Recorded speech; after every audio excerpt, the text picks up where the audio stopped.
Hello everyone, I'm Joshua. And I'm Abe. And I'm Amanda. I'm Jay. And I'm Josh too.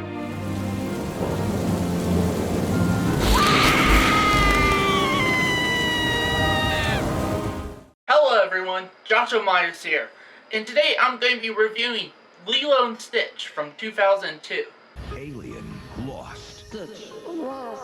Paradise Found. How? Walt Disney Pictures presents You sure it's a dog? I think it might be a koala. a story of friendship, family, and finding your place in the universe. Ohana. Huh? Ohana means Nobody gets left behind. So you're from outer space. I heard the Surfing's Choice. Disney's Lilo and Stitch.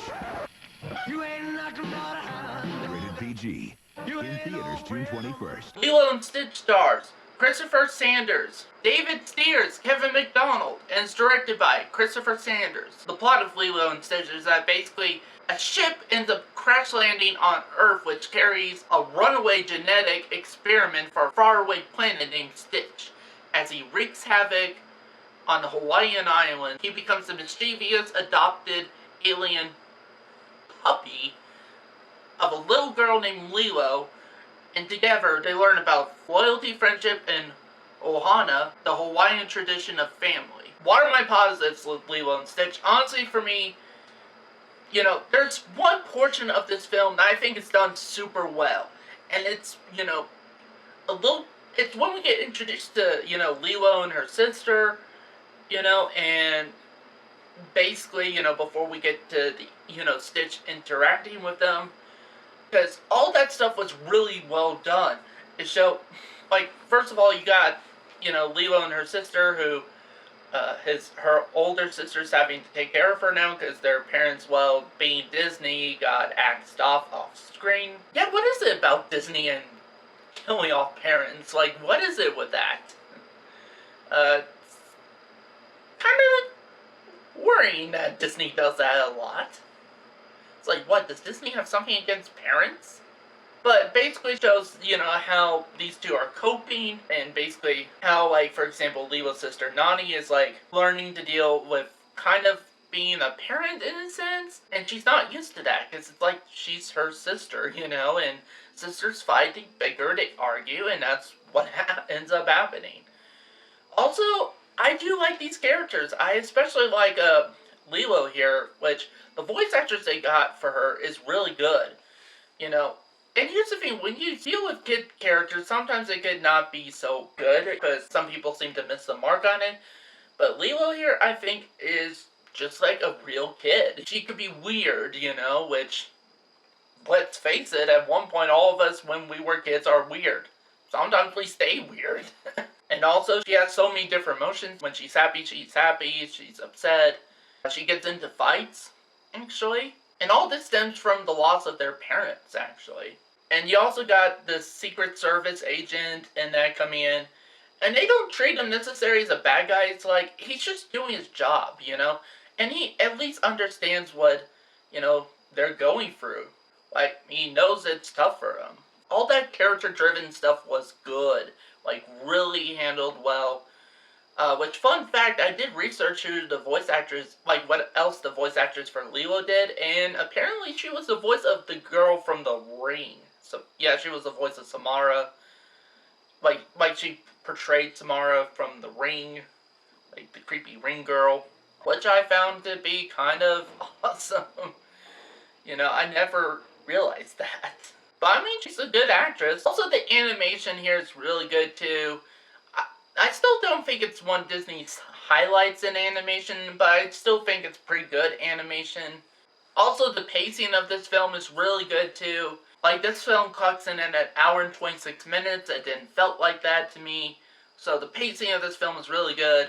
I also like the environment. I like the fact that they chose to focus on Hawaii. Which, Hawaii is a beautiful location, actually. I've seen it in films and that, and I've seen video footage from vlog videos and that, and honestly, Hawaii looks like a beautiful location. And this was different for Disney, focusing it on, a place like Hawaii was a different setting for the time.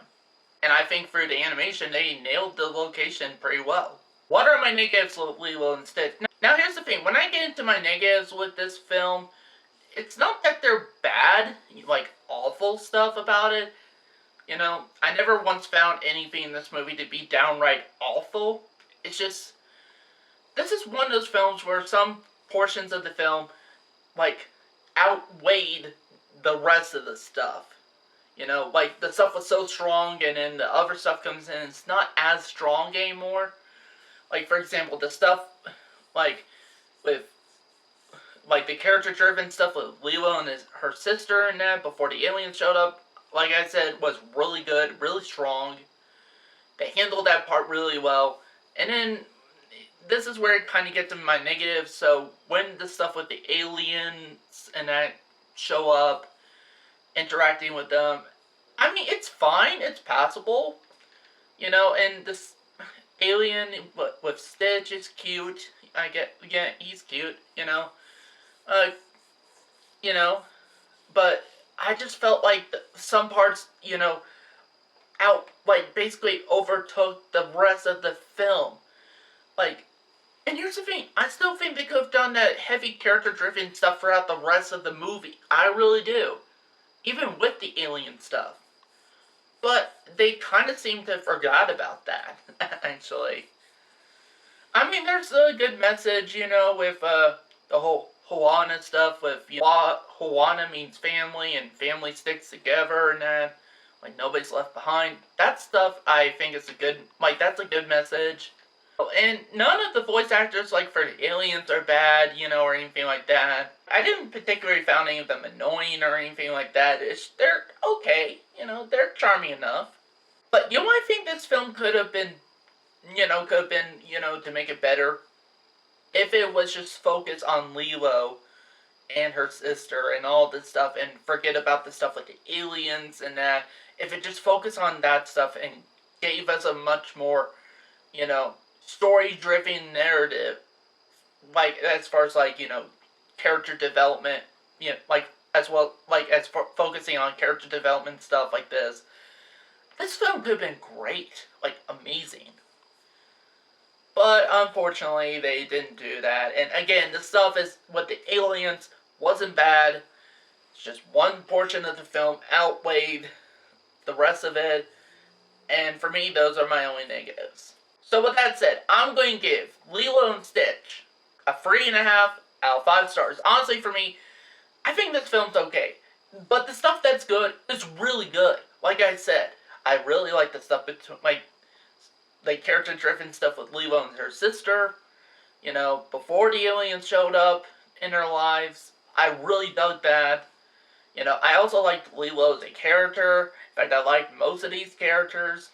The stuff that I felt like wasn't as powerful, it's not that they were awful. Honestly, the stuff with the aliens in that is okay. You know, but for me, I think it kind of weighed the film down a bit. I still think, even with the alien stuff, they could have done some really heavy character-driven stuff, like they started out with. It seemed like they almost forgot to do that, so that's why I have it at this rating. And I'm not saying this is a horrible movie. It isn't. It's a pretty decent movie, you know? So that's it for this review. Thank you guys for watching, and see you next time.